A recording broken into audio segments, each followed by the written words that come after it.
Hello dear student, this is the educational channel Munmun Bhakta tutorial and I have presented before you with a new chapter of mathematics, that is ratio and proportion for class 7. Yes my students, so be ready with your notebook and pen and I just come to the point. इस chapter में हम लोग सबसे पहले ratio और proportion को समझेंगे कि और इसको डिफाइन भी करेंगे। उसके बाद रिलेटेड कुछ प्रॉब्लम्स को सॉल्व करेंगे। मैं एक चीज आपको बताऊं और पहले भी बता चुका हूं कि ये जो क्लास है मेरे विद्यार्थी लॉकडाउन के विशेष परिस्थिति में चल रहा है और ब्लैक बोर्ड जैसी बुनियादी सुविधाएं मेरे पास अभी नहीं है, इसलिए इस बात के लिए मुझे खेद है कि मैं आपको बोर्ड पर जो है कुछ लिख करके ऐसा नहीं कर सकता हूं। मेरे पास कुछ विद्यार्थियों ने या कहा भी है कि सर अगर आप बोर्ड पर लिखेंगे और बताएंगे तो थोड़ा सा बहुत अच्छा लगेगा, लेकिन मेरा यह दावा है कि आप बोर्ड पर लिखे गए किसी लेटर्स को, किसी चीज को जितनी अच्छी से तरह से आप नहीं देख पाते हैं, मेरा यह दावा है कि उससे कई गुना बेहतर हर एक लेटर हर एक नंबर जो है आपको मैं स्क्रीन पर दिखाकर क्लियर दिखाने का प्रयास करता हूं और मुझे उम्मीद है कि शायद ही कुछ कभी रह पाती होगी, नहीं तो आप हर एक लेटर और हर एक नंबर को क्लियर स्पष्ट रूप से आप देख पाते होंगे। तो परिस्थितियों को समझा जाए और क्लास को अच्छी तरह से आप अटेंड करें ताकि आपका पढ़ाई सुचारू रूप से चलता रहे। तो अब आइए हम लोग रेशियो की चर्चा कर रहे थे कि रेशियो क्या है और रेशियो को हम डिफाइन कैसे करेंगे। भाई रेशियो के बारे में क्या होता है कि आपसे क्वेश्चन दिया जाता है कुछ नंबर्स को लिख करके कि आप इसका रेशियो निकालें, तो उसके रेशियो को निकालने के लिए आप क्या करते हैं कि उसको किसी सुटेबल नंबर से डिवाइड करते हैं, न्यूमरेटर और डिनोमिनेटर को, और सबसे लोएस्ट टर्म जो होता है ना उसमें कन्वर्ट करते हैं और उस आए हुए नंबर को रेशियो का सिंबल देकर के लिख दिया जाता है। बस यही रेशियो का सॉल्यूशन है। लेकिन ये ध्यान रखना होता है कि जो आपको नंबर दिए जाते हैं न्यूमरेटर और डिनोमिनेटर के रूप में, उसमें कभी अगर ऐसा चीज है कि न्यूमरेटर में आपका रुपीज लिखा गया है 5 रुपीज और डिनोमिनेटर में लिखा गया है 50 पैसे, तो आपको एक चीज ध्यान रखना होगा कि वो दोनों नंबर जो है ना सेम काइंड का होना चाहिए। यानी कि अगर एक रुपीज है और एक पैसा है तो उसको आप अगर लोएस्ट टर्म में ला देते हैं तो आपका आंसर गलत हो जाएगा। वहां आपको क्या करना होगा, क्वेश्चन को सबसे पहले ध्यान से देखना होगा और उसमें देखें जब आपकी ये डिफरेंट टाइप के नंबर्स लिखे गए, एक रुपीज और एक पैसे है तो आप दोनों को पैसे में कन्वर्ट कर लेंगे।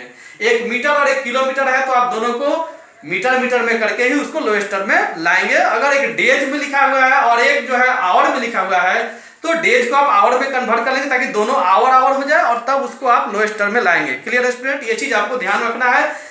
बाकी बनाना तो बहुत ही आसान है, लेकिन चलिए इसको थोड़ा सा हम डिफाइन कर लेते हैं। मैं आपको स्क्रीन पर भी अभी दिखा दूंगा लिख करके, क्योंकि मैंने जैसे बताया कि अभी बोर्ड पर मैं लिख नहीं सकता, मैंने पहले से पेपर पर लिख कर रख देता हूं कि आपको लेकिन समझ लेना है पहले कि रेशियो क्या है।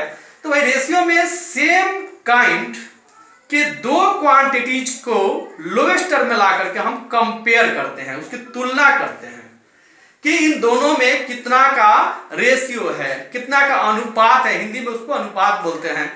इन English you can define ratio as when we compare two quantities of the same kind by division in the lowest term, then it is called ratio. For example मैं आपको स्क्रीन पर दिखा दूं कि अगर 2/10 को हम लेते हैं, ये आपका डेफिनेशन भी है, आप उसे देख सकते हैं स्क्रीन पर। क्लियर आपको मैंने बताया कि बोर्ड से भी कई गुना क्लियर आप देख सकते हैं।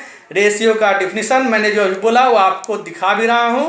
और देखिए एग्जाम्पल कैसे हम सॉल्व करते हैं। अगर आपको 2/10 लिखा गया है तो हम 2 से 1 जा बार में इसको क्रॉस करते हैं, 2 से 5 जा बार में और इक्वल 1, यही रेशियो का सिंबल है और बाई 5 लिख दिए, 1:5, दिस इज योर आंसर। अगर यही चेंज हो जाए, न्यूमरेटर 10 हो जाए, डिनोमिनेटर 2 हो जाए, तो आंसर हमारा क्या आएगा, 2 1 जा 2 5 जा, यानी कि हो जाएगा 5:1 आंसर होगा।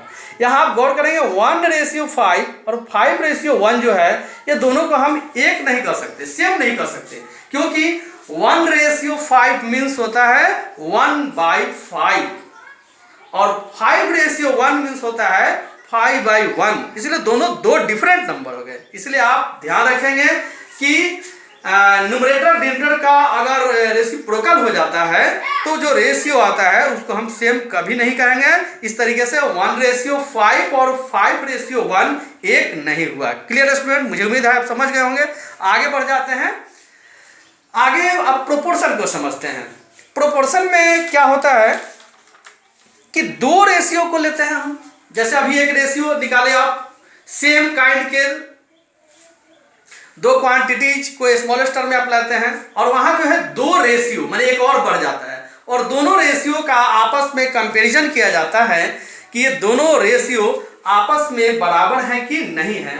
अगर वो बराबर हैं तो कहा जाता है कि ये प्रोपोर्शन में है और नहीं है तो उसको हम कहते हैं कि प्रोपोर्शन में नहीं है। और इसके लिए चार क्वांटिटी लिया जाता है जिसे आप बुक में देखेंगे, जिसको डिनोट किया जाता है लेटर से A, B, C, D, यानी कि A, B, C, D means चार तरह के नंबर।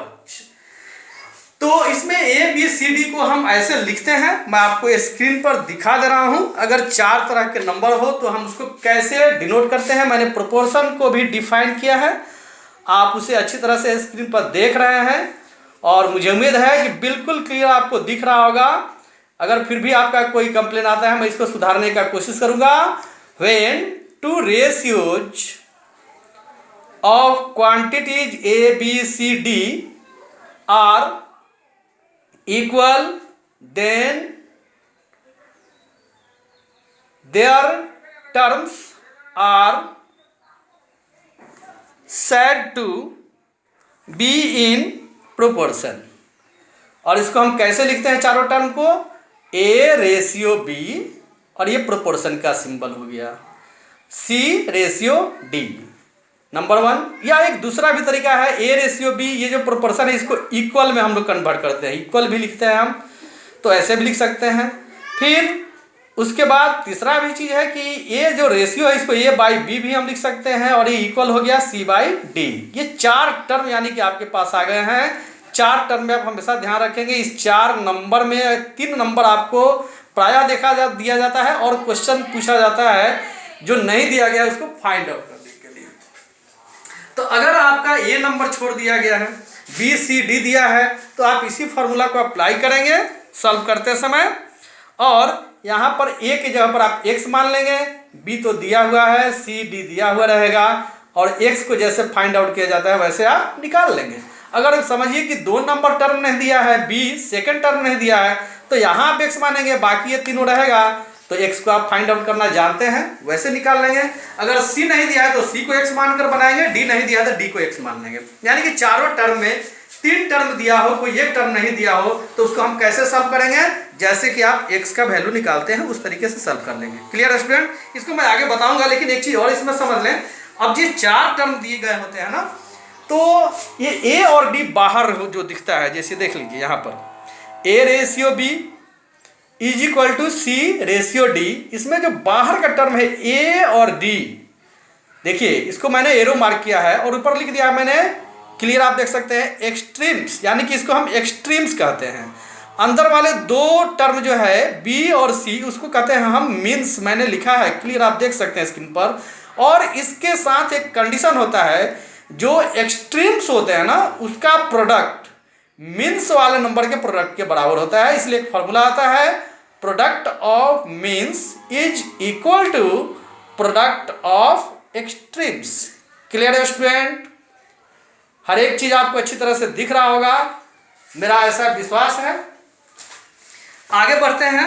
आप तो ये देख लिए कि 4 टर्म में A, B, C, D दिया हो तो हम किसी एक को निकालना हो उस चारों में से तो x मान करके कैसे फाइंड आउट कर लेंगे।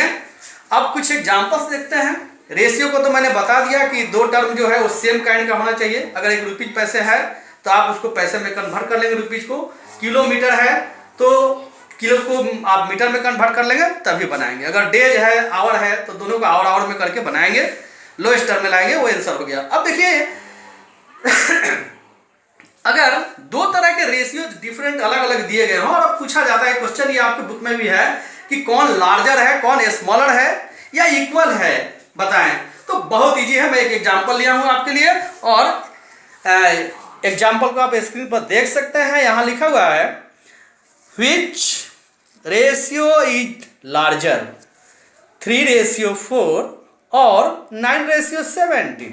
देखिए कैसे हम सॉल्व करते हैं। सॉल्यूशन है, हम लिखेंगे 3:4 और 9:17 को अगले लाइन में हम इसको फ्रैक्शन में कन्वर्ट कर देंगे। इसको 3:4 को 3/4 लिख देंगे एंड 9:17 को 9/17। और आगे देखिए मैंने कैसा बहुत ही ईजी एक तरीका यूज किया है। आप जैसे फ्रैक्शनल नंबर का ऐड बनाते हैं वही प्रोसेस आप लागू करेंगे। मैंने एक बड़ा सा बाई का साइन लिया और 17 और 4 का एलसीएम जो 68 होता है मैंने यहाँ लिख दिया। और सब प्रोसेस आप वही एडिशन वाला करेंगे। 68 को 4 से डिवाइड करेंगे 17 आएगा, और 17 को जब हम ये 3 से मल्टीप्लाई करेंगे तो 17 3 जा 51 आता है। Clear student? एंड यहाँ लिख देंगे। फिर 17 से डिवाइड करेंगे इसको तो 4 जाएगा, और 4 को 9 से करेंगे 4 9 जा 36। अब क्लियर, ये जो डिनोमिनेटर है 68 वो दोनों के लिए कॉमन हो जाता है, इसलिए हम इसको लिखेंगे 51/68 एंड 36/68। और इन दोनों में मिलाएंगे। डिनोमिनेटर तो हमारा सेम यहाँ है, कौन बड़ा और छोटा दिख रहा है? 51 बड़ा है, 36 छोटा है, तो 51 की तरफ हमने ग्रेटर देन का साइन लगा दिया। और ये 51 3/4 का आंसर है, यानी कि 3:4 का है। तो इससे हमें पता चल जाता है कि लेफ्ट वाला नंबर बड़ा आया तो लेफ्ट वाला रेशियो बड़ा है, अगर राइट वाला बड़ा आता तो राइट वाला बड़ा है, अगर दोनों बराबर आ जाता तो ये इक्वल है, पता चल जाता। इसलिए क्लियरली हम लिखेंगे 51/68 is greater than 36/68 and therefore 3:4 is larger number, larger ratio you can say there. Clear student? आगे बढ़े, चलिए सेकंड एग्जांपल एक देखते हैं। Which are in proportion, example number 2 को अब आप देख सकते हैं। क्वेश्चन है विच आर इन प्रोपोर्शन, नीचे लिखा गया नंबर्स में से कौन प्रोपोर्शन में है। मैंने आपको बताया अभी 2 क्वेश्चन मैंने लिया है, ए और बी, आप स्क्रीन पर अच्छी तरह से देख रहे हैं और मैं एक को सॉल्व करके आपको बता रहा हूं। देखिए आंसर है सॉल्यूशन ए, मैं यहाँ ले रहा हूँ। आपका क्वेश्चन है 6 2 4 3, 4 नंबर। अब हम इसमें करेंगे क्या, आपको मैंने बताया जब 4 नंबर हो तो ये बाहर वाले दोनों जो है एक्सट्रीम कहे जाते हैं और ये अंदर वाले मीन्स कहे जाते हैं। हम एक्सट्रीम का प्रोडक्ट निकालेंगे और मीन्स का भी प्रोडक्ट निकालेंगे। अगर ये दोनों इक्वल आते हैं तो हमारा आंसर होगा कि ये प्रोपोर्शन में है। इक्वल नहीं आएगा तो कहेंगे कि प्रोपोर्शन में नहीं है। तो आइए अब प्रोडक्ट निकालते हैं एक्सट्रीम का और मीन्स का। तो प्रोडक्ट का जो है ये प्रोडक्ट ऑफ एक्सट्रीम क्या आ रहा है हमारा 6 × 3 = हो गया 18, और प्रोडक्ट ऑफ मीन्स आ रहा है 2 × 4 = 8। कौन, यहाँ हम देख रहे हैं कि ये 18 और ये 8 आया, इसलिए लिखेंगे product of extreme is not equal to product of means. इसलिए क्या आंसर हुआ हमारा, these are not in proportion. Clear student? आगे बढ़े आज की क्लास में। हालांकि चलिए एक और बता देते हैं, क्योंकि वीडियो थोड़ा सा बड़ा हो जा रहा है। एक एग्जांपल आप स्क्रीन पर देख लीजिए। जैसे मैंने 4 में बताया था, इसमें x को फाइंड आउट करना है तो x/6 और 40/8 है, तो मैंने बाई में लिख दिया है और बाई cm करके मैंने 8x लिखा और इसका बाई cm हो गया तो 240 हो जाएगा, या 4 × 6। अब x छाटेंगे तो 4 × 6/8 हो गया, इसको 8 5 जा और 5 6 जा 30 आंसर हो गया। तो इस तरह से आप, मुझे उम्मीद है कि समझ गए होंगे तीनों क्वेश्चंस को, रेशियो को भी निकालना समझ गए होंगे। और अब आप अपने बुक के एक्सरसाइज को बनाने के लिए आप प्रयास करेंगे, मुझे उम्मीद है बनेगा। लेकिन फिर हम ये चैप्टर समाप्त नहीं हो रहा है, फिर मिलते हैं तुरंत पार्ट 2 के साथ। Thanks you for watching the video, let us meet in the next class.